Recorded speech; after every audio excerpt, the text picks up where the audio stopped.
Hi, I'm Stu Miniman with Wikibon, and welcome to a special presentation of SiliconANGLE Media's theCUBE here at Nutanix headquarters in San Jose, California. Happy to have with me on the program a multi-time guest, Dheeraj Pandey, who is the CEO of the newly public Nutanix, NTNX on the NASDAQ. Dheeraj, it's nice to join you. Pleasure. All right, so, tech IPOs, they're back. So first of all, I think the entire tech industry says thank you because we've been waiting for this. The stock market's something we all watch. I know, from when you guys had filed your S1 publicly to now, took a little bit of time, but at the end, it's really exciting. I know, you had your family with you down in New York City, had a lot of the, early employees there, everyone from Nutanix celebrating kind of around the world. Give us a little bit of take as to, what you were going through. Yeah, I think it was an extremely poignant moment for the company, for myself, and all the early people. I mean, we made it more inclusive than most of the companies would do because typically IPOs are more elitist events where like a few execs show up and so on. And we worked really hard to say, look, the more the merrier. And it was exactly that, the more the merrier. And we were able to fit everybody, including board members and advisors. And I think if you take a look at this sort of panoramic photograph that fits everybody together. There's confetti everywhere. I think it just takes you, kind of into this very different world that says, look, this company was built on the shoulders of these people, and this is the least we can do to thank them, actually. And obviously, the 2 weeks before that was extremely hectic. There's like, get into a private jet and you go into like 12 cities and talking to a ton of investors and.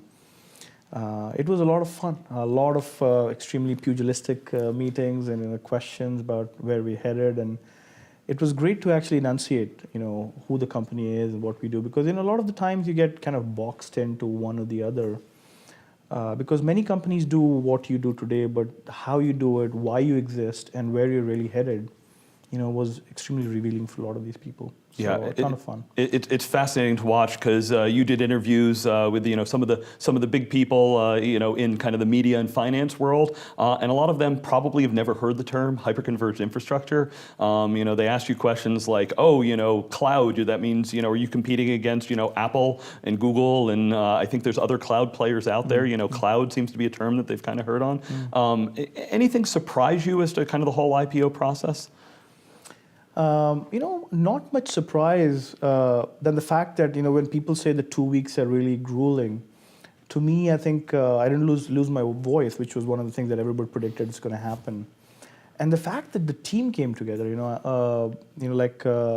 had Sudhish and Ken go to London, and they had like 6 meetings, and there was really good, feedback coming from there. We actually even embraced Europe, said, look, we got to do Europe as well, because this is one of the things as an international company, we need to actually respect, folks beyond the US too. And then myself, Howard, and Dustin actually were doing the US circuit. And I think it was more than the fact that it was grueling, it was really a lot of fun because you come out of these meetings and you think like, they didn't get it. And when the orders come, they're like, wow. So, I think the respect that we got from the investors, obviously, there's a whole bell curve of what investors are like today. There's enough those are actually sitting as naysayers, there's enough as fence-sitters, but we got a ton of believers, and it showed in the results of the IPO as well. And every year, I think we'll convert enough naysayers to fence-sitters, enough fence-sitters to believers, and that's just the rite of passage of being a public company. Yeah, you've talked at some of the conferences as well as some of the articles you've written about just the multiple constituencies. You've got your customers, your internal, and now you've got kind of the financial constituencies. Nutanix is now sitting at a market cap somewhere $4 to $5 billion at this point. Most people thought it would be kind of the $2 to $2.5 billion. Can you give any insight as to kind of that pull between kind of the banks, the board, and what the thinking is around that? Well, first thing is that there's apples and oranges numbers, because as a private company, you look at fully diluted shares. And in the public company, you look at basic shares, because there's enough that is not vested or exercised, or both, actually. So the numbers look different, the total number of shares, when you multiply that with the share value itself. So the valuations in the private market are different than the valuations in the public market. And we were quite cognizant of that. We said, look, the Series E was done with a fully diluted number. And what we were going out with was still a great number, and compared to what Series E was, it was actually healthily bigger. And we said, look, we want investors to have win-win as well. I mean, because sometimes you try to squeeze too much and try to act a little cute, you miss out a lot on happy investors who are like, look, I think we have invested here, there's momentum, there's the right brain of the investor that also kicks in, as opposed to the left brain that's defensive and conservative and thinking about spreadsheets and money, versus the right one that says, look, we won this together and I want to be in for the long haul. Okay. So since I've known you, you've always had kind of a great long view. First time I came to Nutanix's headquarters, it was across the street. And it was a small little place. It felt like they were putting on certain awards and paint was drying on the wall. I think we first got the kind of the blue and the green. And every time I visit here, there's a new floor, there's a new add-on. This time you've got the NTNX all over. I didn't see a big stock ticker anywhere though, but you're done now, right? You've gone public, it's the exit, money. I'm sure there's a whole new line of, Tesla owners in the company. So, this isn't the end. Where is it in the journey? I mean, if anything, we don't even talk about the ticker, or we are telling people, look, every day, you should probably today, because the paint is still new on the wall, look at it once a day, and that's a win. In a few weeks, just look at it once a week, and in a couple of months, just look at it once a month. And then this is the way you slowly wean away from looking at the numbers, because after buying a car and a home, what will you do with all the money? So let it be where it is and focus on really building, because we've barely begun as a company. I mean, if you think of companies that have changed their identities from where they were to where they are today, I mean, from selling books to selling retail e-commerce to selling computing, it's a massive journey. I mean, going from what Microsoft was in '92 was an office productivity tools company, to operating systems, to personal computers, to data center, to whatever, cloud today. I think, this is the journey that we are on. And 7 years is nothing, compared to what we believe. I mean, the great thing about us is that the market is big. I mean, it's about computing. Hyper-converged is an ephemeral word that will fade away, just like smartphone, the word smart faded away, actually. Everything is a phone now, and everything is smart, actually. So the idea of bringing everything together in pure software, the idea of doing more automation, more machine learning, more one-click, that stuff is what computing is all about. They're melding different clouds. I think so. In terms of innovation, there's so much to be had, and not just on the engineering side, but on product management and marketing and sales and everything that we can innovate more on. So I think people have really looked at it as a checkpoint. It's a little bit of a validation, a pat on the back, and I think we'd be remiss if we actually went and started to look at the ticker too much. So I think in this whole company, we want to banish the ticker and focus on things that matter, and checkpoint whatever. I mean, because when you look at the kind of the ground realities, there's enough people who came out of college. This was their first job. They've been working 5-6 years. They've been telling their spouses, look, this is going to be worth something. So the sacrifices, will need to be sort of a little bit, responded to as well. So they'll go back and say, look, this was basically one checkpoint, but we do this, we buy a house, we pay for the mortgage, we buy a shiny car, but then let's go and do this for the next 7 years. Okay, we've got a big show of yours coming up in a couple of weeks. The .next. I know we interviewed you and many of your customers, thought leaders at the show in Vegas. You've been doing road tours all around the world, but the big European show is coming towards the beginning of November in Vienna. What are you looking forward to at that show? What can people expect that are going? Well, one thing that we've done really well as a company is when we build a product, like we built our operating system, we said let's take it to where the customer is. Let's meet them where they are. That's why I personally don't believe the public cloud it's too rigid an opinion. Oh, everybody should come to us because we built our own. And that's what we're doing with this whole idea of taking this operating system, it's an enterprise cloud operating system, and take it to where people are. And when we build another product like .next show, we're like, look, let's go and meet where people are, as opposed to having this self-righteous feeling that everybody should come to us, whether it's Vegas or DC or Miami or what have you. So I think it's that kind of an aspiration that takes us to 100 cities, and it's a lot of work. I mean, the team here, does a lot of work to actually take it to where people are. And Vienna is special. I think it's one of the cities that I'd love to learn more about in terms of history and so on. We are doubling down in Germany and Northern Europe, and we've done a pretty good job outside the US in terms of international business. We're already 35+% international, which is basically telling you that we've built a business that's not a hack. Because many companies come out public and they still haven't figured out, they have zero muscle memory on international business. What does the channel look like? What does the distribution look like? What about Japan and Germany and places like that? So the last 4 or 5 years, we've seeded a lot of these countries, and now it's time to double down.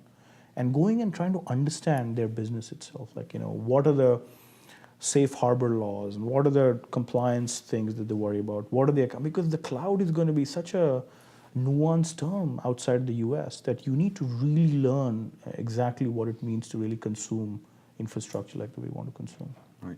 When it comes to the conference, though, one of the things I've loved about your events is not only do you bring in speakers that stretch my brain, but they're ones that you actually have relationships with.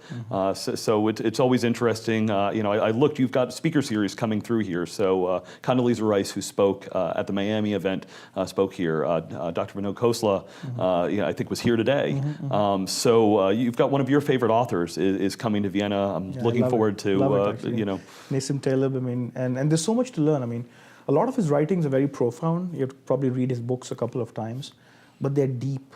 And even if people get like 5% of it, like we were talking about his books today in Vinod's talk as well, starting from Black Swan, like what does it mean to get consequential things as opposed to, so quantum jumps and things in life and how unpredictable they are and how it changed the world, to Anti-Fragility, which is yet another really important book that we as a company have to embody and imbibe actually, because you go through highs and lows, the stock's going to go high and go low, and there's going to be things that we don't even have control on, because of which the company's angst, the collective angst will actually grow. And people really have to understand that, look, failures like that, or having a bad press sometimes, things like that, you just have to take it in its stride. And what comes out of it is a stronger company. In the last 7 years, we've gone through a lot of lows as well as highs, and I think the lows have only made us stronger, actually. And somebody was telling me recently about Google Maps and Apple Maps, and they said Google pushed Apple too hard on the negotiation, and what came out was Apple Maps. Because they said, look, this is not the way we can be treated. At the end of the day, we would never have gone into Maps, but the way it was actually done tells us that we need to control our destiny. AHV was like that. We probably would not have gotten into the hypervisor business had it not been the way we were treated, actually. And what came out is what's come out. What's going to come out with that is going to be a thing of beauty, actually. Wow, that's very interesting. It reminds me of the first conversation I had with you. We talked about distributed architectures and really some of the biggest engineering challenges we have of the day. And think about things like the chaos monkey, going into Netflix and making sure to kill things. It's almost some of the same things we talk about with anti-fragility. Absolutely, absolutely. Yeah, it's one of my favorite topics these days. There's another one that as a company we're really focusing on a lot. It's called authenticity. And there's a great speaker, his name is Mike Robbins, and he's like really embedded into the fabric of the company at every middle manager, VP, kind of IC level. He's conducting these things about what is authenticity. Including the way we have to do our press releases and collaterals and things like that. And the formula is really simple. It says authenticity is actually honesty, but you have to take out something and add something. And then you scratch your head, like, what does it mean? I thought honesty was good enough. And then the way he said it makes it really clear, and yet it's very profound. It's like you need to take out self-righteousness from honesty, and then add vulnerability to make it authentic. And then you start to think about it like, wow, that is powerful. So we're going deep into vulnerability as a topic. I just found a professor, she focuses only on vulnerability. So she'll be part of our speaker series very soon. So we're trying to understand these kind of terms and topics. That basically is what about organizational building and company building, as opposed to just technology and distributed systems and web scale engineering and things like that. Wow. So the Nutanix Next conference in Vienna is actually going to be the same week as the U.S. Presidential elections. I would sure wish that some of that self-righteousness could be pulled out so that we could have a good debate and discussion of proper things rather than moving back to our corners. Yeah, that reminds me. Looks like we'll have to vote by mail, actually. Yes, right? absolutely. I have my absentee ballot, stuff in order. Anybody that's attending from the U.S. Should definitely take a look. All right, Dheeraj, I want to give you the final word. Coming coming out from the IPO. Any last words you'd like to share with the audience of Nutan Nation? Yeah, I mean, I think the word Nutan Nation is resonating a lot, which means that people are coming together. It was a great coming together of people thanking each other. It's a whole family. And the way, their families have sacrificed, I think, is just a culmination of one first phase of this company. And there's so much more to do that I can't even tell you that. I mean, the world doesn't know who we are yet. They're scratching the surface. They're boxing us into what hyperconverged is and things like that. But eventually, what could emerge from this company is way different than what it is today. Okay, well, it has been a pleasure to be able to document much of what's been going on. Please be sure to check out siliconangle.tv, where you can find the exclusive coverage from Nutanix.next in Vienna on our YouTube channel, which is youtube.com/siliconangle. There's an entire playlist of all the interviews we've done with Dheeraj over the years. Thank you so much for watching. Be sure to check us out at the shows, and thank you for watching theCUBE.